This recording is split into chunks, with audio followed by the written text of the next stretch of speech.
আমি অনেক চেষ্টার পরও মা হতে পারছি না, তাই অনেকে আমাকে অনেক আমলের পাশাপাশি তাবিজ ব্যবহার করতে বলছেন, অনেকে কটু কথাও বলেন, কিন্তু আমি খুবই সন্দিহান গুনাহের ব্যাপারে। দয়া করে সঠিক তথ্য দিয়ে সহযোগিতা করবেন। বোন ফারজানা প্রশ্ন করেছেন, দেখুন, যে সমস্ত বোনের বাচ্চা হয় না, আমাদের সমাজে এক শ্রেণীর কুলাঙ্গার, এক শ্রেণীর খারাপ মানুষ আছে যারা ওই মেয়েদেরকে নিয়ে কটু কথা বলে, আছে না নাই? গ্রামাঞ্চলে বিশেষ করে অনেকে আছেন এই সমস্ত বোনদেরকে খোঁচা মেরে কথা বলেন। সন্তান হওয়া না হওয়া এটা কি পৃথিবীতে কোনো মানুষের হাতে? কোনো মানুষের হাতে? সন্তান দেওয়া বা না দেওয়ার মালিক কে? আল্লাহ তাআলা কোরআনে কারিমে পরিষ্কারভাবে বলেছেন যে আল্লাহ রাব্বুল আলামিন ইয়াহাবু লিমান ইয়াশাউ ইনাসা ওয়া ইয়াহাবু লিমান ইয়াশাউ যুকুর আয়ুযাওয়িজুহুম যুকরান ওয়া ইনাসা। আল্লাহ তাআলা যাকে ইচ্ছা তাকে কন্যা দেন, তাকে যাকে ইচ্ছা তাকে ছেলে দেন। কাউকে আল্লাহ তাআলা দুইটাই দেন, কাউকে আল্লাহ কিছুই দেন না। এটা সম্পূর্ণ আল্লাহর ইখতিয়ার। অতএব এই কারণে যদি কোনো মেয়েকে বা কোনো ছেলেকে কেউ দোষারোপ করে, সে আল্লাহর কাছে কবিরা গুনায় লিপ্ত আসামি।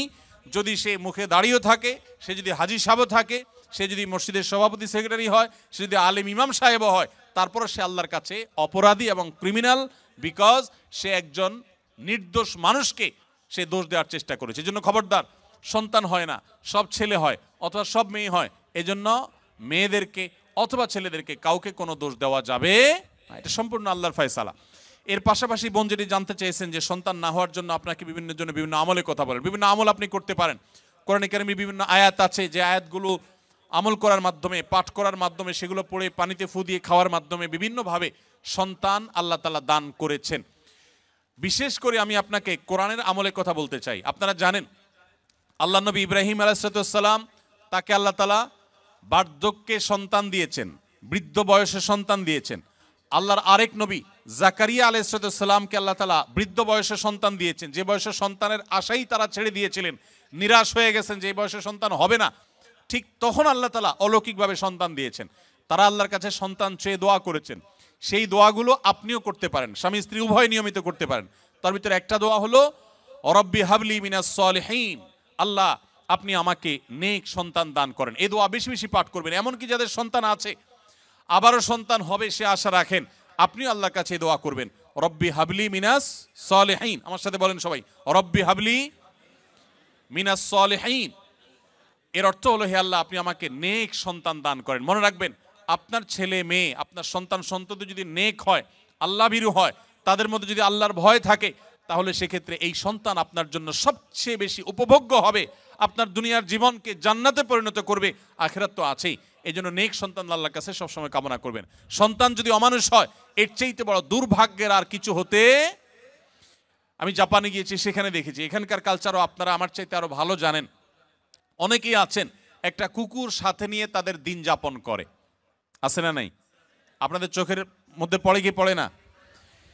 বৃদ্ধ বয়সে একজন মানুষ একটা কুকুরের বাচ্চা, কুকুরের একটা ছানাকে নিয়ে তার দিন রাত সে পার করে দেয়, তার সবকিছু সে শেষ করে দেয় শুধু একটা কুকুরের বাচ্চাকে সাথে নিয়ে।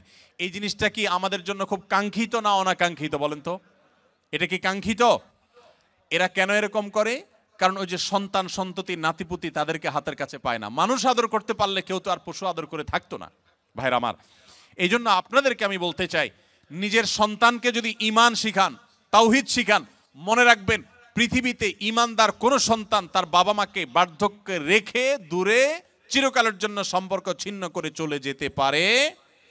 আপনারা দেখেছেন, অনেকে গত কদিন আগে নিউজ হয়েছে আমাদের দেশে, মূলধারা মিডিয়াগুলোতে উঠে এসেছে যে জাপানে অল্প সময়ের ব্যবধানে হাজার হাজার মানুষ পাওয়া গেছে যারা বাসায় মরে পচে, অনেকে আছেন যে কয়েক মাস পর জানা গেছে যে লোকটা মারা গেছেন, তারপর পুলিশ গিয়ে দরজা ভেঙে তাদেরকে লাশ উদ্ধার করেছেন।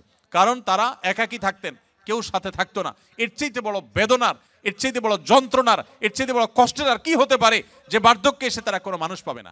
আপনি যদি চান যে আপনার সন্তান সন্ততি মৃত্যুর আগ পর্যন্ত আপনার পাশে থাকবে, আপনাকে আগলে রাখবে, আপনাকে স্নেহ মমতা দিবে, ভালোবাসা দিবে, তাহলে মনে রাখবেন একমাত্র পথ তাদেরকে মুসলমান বানানো, আল্লাহ ভীরু বানানো।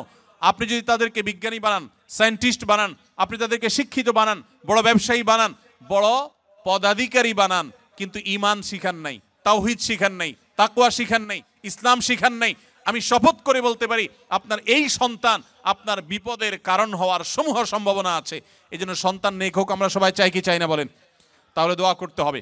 যে বোন চেয়েছেন তার জন্য এবং অন্য সবার জন্য বলছি, রব্বি হাবলি মিনাস সলিহিন, বেশি বেশি করে পাঠ করবেন। আরেকটা দোয়া হলো রব্বি লা তাদারনি ফারদা ওয়া আনতা খায়রুল ওয়ারিসিন। বিশেষ করে যাদের সন্তান হয় না তারা এই দোয়াটা বেশি বেশি পাঠ করবেন, রব্বি লা তাদারনি ফারদা, হে আল্লাহ আমাকে একা আপনি রেখে দিবেন না, ওয়া আনতা খায়রুল ওয়ারিসিন, আপনি সর্বোত্তম ওয়ারিস, তারপরেও আপনি আমাকে নেক সন্তান দান করুন। এই দোয়ার মধ্যে সেটি চাওয়া হয়েছে। অতএব রব্বি লা তাজারনি ফারদা ওয়া আনতা খায়রুল ওয়ারিসিন, এই দোয়া পাঠ করবেন ইনশাআল্লাহ তাআলা।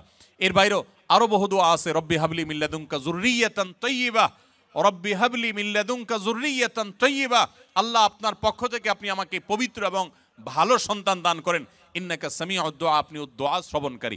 আমি আমার জীবনে বুঝজ্ঞান হয়েছে থেকে নিয়ে একটি দোয়া ছাড়ি নাই, রব্বানা হাব লানা মিন আজওয়াজিনা ওয়া যুররিয়াতিনা কুররাতা আয়ুন ওয়াজআলনা লিল মুত্তাকিনা ইমামা। সূরা ফুরকান আয়াত নম্বর 74, 74 আয়াত নম্বর। সূরার নাম হলো সূরা আল ফুরকান।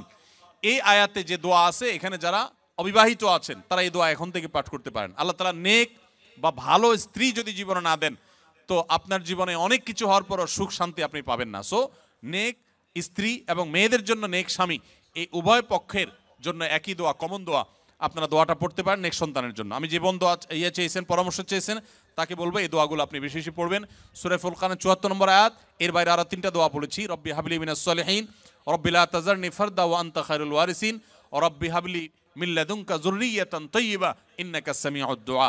এই 4টি দোয়া নিয়মিত পড়বেন, ইনশাআল্লাহ সন্তানহীনতার কষ্ট দূর হবে। এরপরও যদি আল্লাহ না দেন তো মনে রাখবেন আল্লাহ তাআলা যা দিয়েছেন এর মধ্যে আপনার কল্যাণ আছে। সন্তান হয়েছে কিন্তু অমানুষ হয়েছে, খারাপ হয়েছে, অসুস্থ হয়েছে, বিকলাঙ্গ হয়েছে, তার চাইতে আল্লাহ তাআলা না দেওয়াটা আপনার জন্য কখনোই ক্ষতিকর নয়। এই জন্য আল্লাহর ফয়সালায় সন্তুষ্ট থাকবেন। তবে তাবিজের যে ব্যবহার, এটি সুন্নাহর খেলাফ। নবী করিম সাল্লাল্লাহু আলাইহি সাল্লাম কখনো তাবিজ দেননি, ব্যবহার করেননি। এই তাবিজের ব্যবহারে কোরআনে কারীমের আয়াত থাকলে সেটা জায়েজ কিনা জায়েজ, এটা নিয়ে ওলামাদের যে ইখতিলাফ বা মত পার্থক্য আছে, এর ঊর্ধ্বে উঠে আপনি নিশ্চিতভাবে জানতে পারেন তাবিজের ব্যবহার এটা নবী সাল্লাল্লাহু আলাইহি সাল্লামের সুন্নাহ না। বিধায় কোরআন এবং সুন্নাহ বর্ণিত দোয়া, আয়াত এগুলো পড়ে পড়ে ফু দিবেন এবং আমল করবেন ইনশাআল্লাহ তাআলা।